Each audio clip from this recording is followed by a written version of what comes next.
Assalamualaikum warahmatullahi wabarakatuh. Kita bertemu kembali. Kali ini kita akan bahas mengenai konsep dasar sejarah. Nah, yang pertama terkait konsep dasar sejarah nih ya, di kelas 10 ini kita akan coba ini dulu review sejenak mengenai cara berpikir sejarah, mulai dari diakronik yang dia meluas dalam waktu ya, tapi ruangnya sempit. Kemudian kalau sinkronik itu sebaliknya, dia meluas dalam ruang tapi waktunya yang terbatas. Begitu juga dengan kausalitas. Kausalitas itu berkaitan dengan setiap peristiwa pasti ada sebab dan juga ada akibatnya. Nah, kemudian apa itu kontingensi? Ternyata setiap peristiwa itu bisa disebabkan oleh berbagai macam sebab begitu.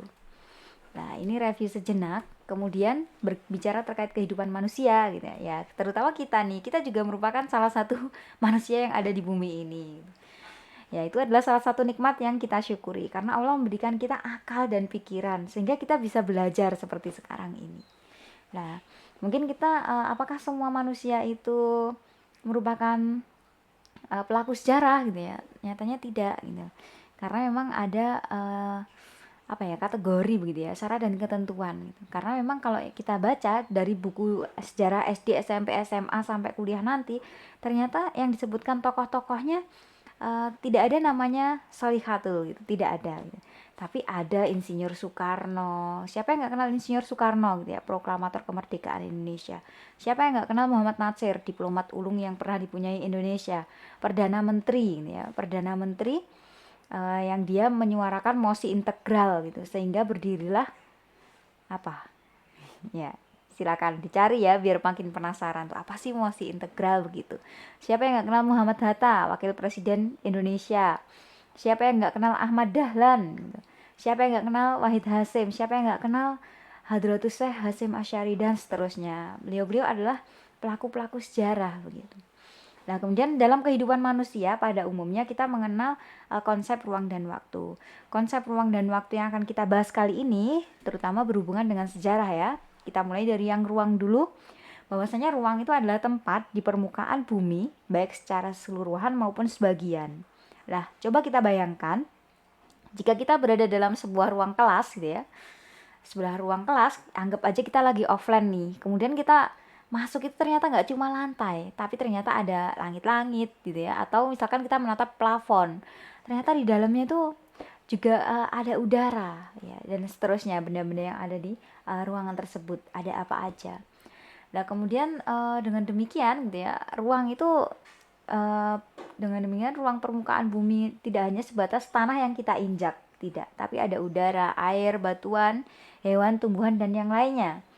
Sehingga ruang itu tidak hanya sebatas udara yang bersentuhan dengan permukaan bumi, melainkan juga atmosfer. Lapisannya pun nanti ada macam-macam ya, ada stratosfer dan seterusnya. Kemudian kita mengenal juga litosfer dan seterusnya begitu. Ini terkait ruang. Lah, apa sih kaitannya ruang dalam sejarah ini begitu ya? Jadi mari kita coba pahami keterkaitan atau konektivitas gitu ya antar ruang satu dengan ruang yang lainnya gitu. Ini contoh dalam kehidupan sehari-hari kita pernah mendengar istilah penduduk desa dan juga penduduk kota. Di mana biasanya orang-orang desa itu mencari pekerjaan di kota ya gitu. Misalkan kita mau bekerja di sektor pabrik gitu ya, biasanya kita ke kota. Namun di kota itu jarang sekali ada pertanian, sehingga orang-orang di kota itu membutuhkan bantuan juga nih dari orang-orang yang tinggal di desa, misalkan untuk support pangan. Nah, itu salah satu contoh ya terkait keterkaitan antar ruang. Nah, yang kedua terkait kebakaran hutan.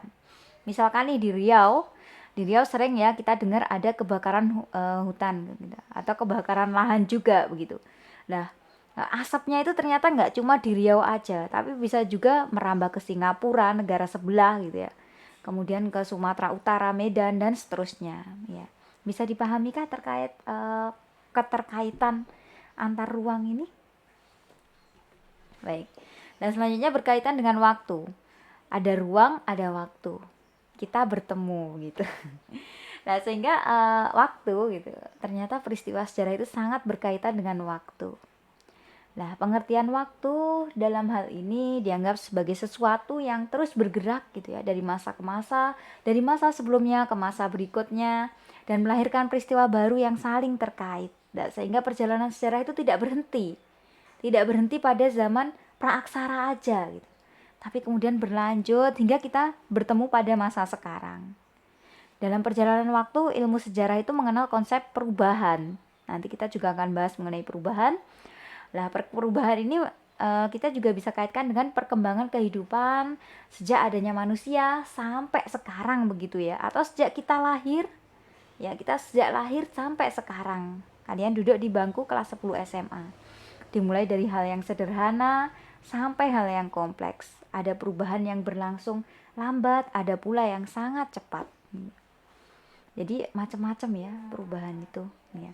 Kemudian dalam konsep waktu sangat erat kaitannya dengan sejarah begitu. Karena oh iya ya, proklamasi kemerdekaan itu terjadi pada tanggal 17 Agustus 1945.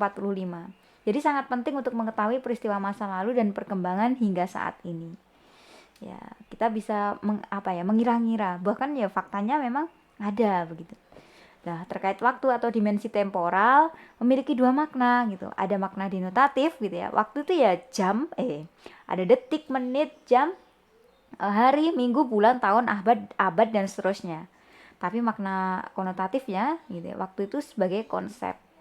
Nah, ruang, dimensi spasial merupakan tempat terjadinya suatu peristiwa, khususnya peristiwa sejarah, meskipun juga ada peristiwa alam, peristiwa sosial dalam proses perjalanan waktu yang kita lalui.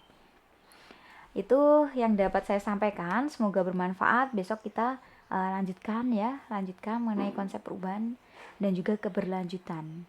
Semoga bermanfaat. Wassalamualaikum warahmatullahi wabarakatuh.